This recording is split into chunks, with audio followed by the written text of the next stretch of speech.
Sa ulo ng mga balita, maladagat na basura ikinabahala ng gobyerno. Alegasyon sa maling paggamit ng pondo ni VP Sara siniyasat. 2027 National Budget sinusuri ng Kamara. Halos 3,500 na ektaryang M-Terra Solar Project layong paimbestigahan.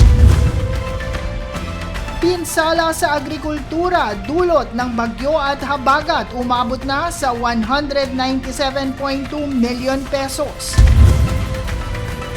Meralco, inanunsyo ang bawas singil sa kuryente ngayong buwan. Patas at pantay na balita, komprehensibong ulat para sa pulso ng masa. Ito ang News Force.